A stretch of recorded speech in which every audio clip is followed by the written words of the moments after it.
राहुल गांधी के प्रदर्शन से नाराज बीजेपी उन्हें घेरने की तैयारी में। 10 सालों में बीजेपी ने राहुल के खिलाफ 20 से अधिक मुकदमे दर्ज कराए। सुप्रीम कोर्ट ने झारखंड ट्रायल पर लगाई रोक, राहुल गांधी को बड़ी राहत। गुवाहाटी में राहुल गांधी के खिलाफ एक और मुकदमा हुआ दर्ज। नमस्कार, आप देख रहे हैं सत्ता की परख। केंद्रीय गृह मंत्री अमित शाह के बाबा साहेब अम्बेडकर पर राज्यसभा में की गई टिप्पणी को लेकर कांग्रेस के विरोध के चलते देश में राजनीति गर्म है। कांग्रेस के प्रदर्शन से नाराज बीजेपी लोकसभा में नेता प्रतिपक्ष को घेरने की तैयारी में है। इसी के चलते राहुल गांधी पर एक के बाद एक आपराधिक मुकदमे दर्ज किए जा रहे हैं। बीजेपी सांसद प्रताप सारंगी और मुकेश राजपूत के साथ कथित धक्का मुक्की के मामले में बीजेपी ने राहुल गांधी के खिलाफ संगीन धाराओं, जिनमें अटेम्प्ट टू मर्डर, जानबूझकर चोट पहुंचाना सहित कई धाराओं में एफआईआर दर्ज कराई है। बीजेपी और उनके सहयोगियों ने बीते 10 सालों में राहुल गांधी के ऊपर 20 से ज्यादा मामले दर्ज कराए हैं, लेकिन देश की सर्वोच्च अदालत राहुल गांधी को घेरने की बीजेपी की कोशिश को नाकाम कर दिया।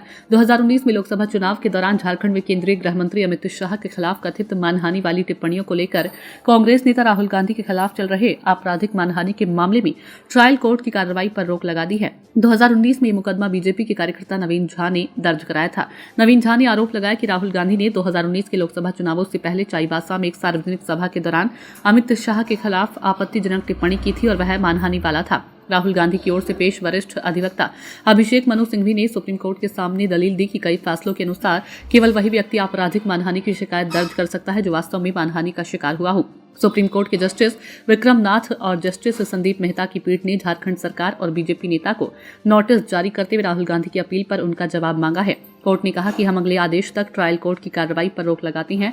इससे पहले राहुल गांधी ने झारखंड हाईकोर्ट में याचिका दायर कर कोर्ट से ट्रायल रोकने की मांग करते हुए कहा था कि किसी तीसरे पक्ष के द्वारा मानहानि की शिकायत दायर नहीं की जा सकती है। झारखंड हाईकोर्ट ने राहुल गांधी की ट्रायल कोर्ट की कार्रवाई को रद्द करने की उनकी याचिका खारिज कर दी गई थी। कांग्रेस ने आरोप लगाया कि बीजेपी की तरफ से राहुल गांधी पर 2014 से 2024 तक 20 से ज्यादा मुकदमे दर्ज कराए जा चुके हैं। एक केस में राहुल गांधी दोषी पाए गए तो वहीं अन्य कई मामलों में अभी ट्रायल कोर्ट में जारी है। बीजेपी ने साल 2014 में पहली बार कांग्रेस नेता राहुल गांधी पर मुकदमा दर्ज करवाया था, जो कि क्रिमिनल और मानहानि से जुड़ा मामला था। उस पर यह केस महात्मा गांधी की हत्या में आरएसएस की भूमिका बताने को लेकर था। महाराष्ट्र के एक सिविल कोर्ट में मामला दर्ज कराया गया था। 2016 में राहुल गांधी के खिलाफ असम के गुवाहाटी में धारा 499 और 500 के तहत मानहानि का केस दर्ज किया गया था। उन पर यह मामला राष्ट्रीय स्वयंसेवक संघ पर विवादित टिप्पणी करने को लेकर हुई थी।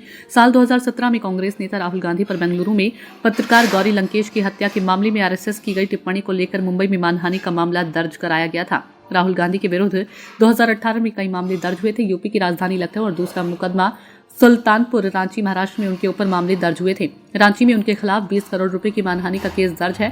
यूपी में उन पर पीएम मोदी और बीजेपी पर विवादित टिप्पणी को लेकर मामला दर्ज है, जो मानहानि से जुड़ा हुआ है।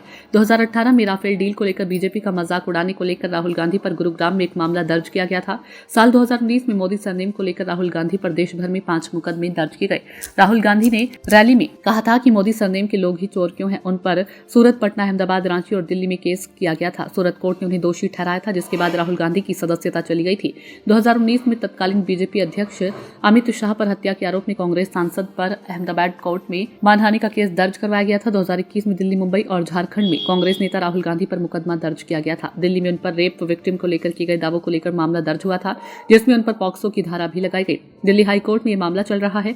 राहुल गांधी पर साल 2022 में कॉपीराइट उल्लंघन से जुड़े मामले में बेंगलुरु में केस दर्ज किया गया था। उन पर यात्रा के दौरान बिना परमिशन के थीम सॉन्ग तैयार करने का आरोप है। इस केस में सावरकर पर विवादित टिप्पणी करने का भी आरोप है। 2023 में राहुल गांधी पर मोदी समाज का अपमान करने का आरोप लगा था, जिसे लेकर सूरत के एडिशनल डिस्ट्रिक्ट जज के पास मामला दर्ज कराया गया था। भारत जोड़ो यात्रा के दौरान हिंसा भड़काने के आरोप में राहुल गांधी पर असम में जनवरी 2024 को मामला दर्ज करवाया गया था। जनवरी में ही बीजेपी के कार्यकर्ताओं पर विवादित टिप्पणी को लेकर बेंगलुरु में राहुल गांधी पर केस दर्ज किया गया। अमेरिका में सिख समुदाय और आरक्षण को लेकर दिए गए बयान के बाद दिल्ली में 3 जगहों पर राहुल गांधी के खिलाफ मामला दर्ज किया गया था। इसके बाद अब हाल ही में सांसद में मारपीट को लेकर मामला दर्ज हुआ है। इसके बाद 2024 में ही सांसद राहुल गांधी के खिलाफ संसद परिसर में बीजेपी के 2 सांसदों के खिलाफ हाथापाई करने के मामले में एफआईआर दर्ज की गई। ताजा मामला असम के गुवाहाटी के पान बाजार पुलिस स्टेशन में राहुल के खिलाफ एफआईआर दर्ज की गई है। राहुल पर आरोप लगाया गया कि उन्होंने अपने भाषण में कहा है कि भाजपा और आरएसएस ने हर एक संस्थान पर कब्जा कर लिया है, वो अब भाजपा, आरएसएस और भारतीय राज्य से लड़ रही हैं। इसमें कहा गया है कि राहुल ने भारत की संप्रभुता, एकता और अखंडता को खतरे में डालने वाला काम किया। ये एक संघीय और गैर जमानती कार्य है। बीजेपी ऐसा कोई मौका नहीं छोड़ना चाहती जिससे राहुल गांधी की प्रतिष्ठा प्रभावित हो। सियासी जानकारों का कहना है कि बीजेपी राहुल गांधी को घेरने में अपना समय बर्बाद कर रही है, जबकि वो आज जनता के बीच जाकर उनकी समस्याओं पर सरकार का ध्यान आकर्षित करा रही है। सत्ता की परख के लिए अवधेश कुमार सिंह की ये रिपोर्ट।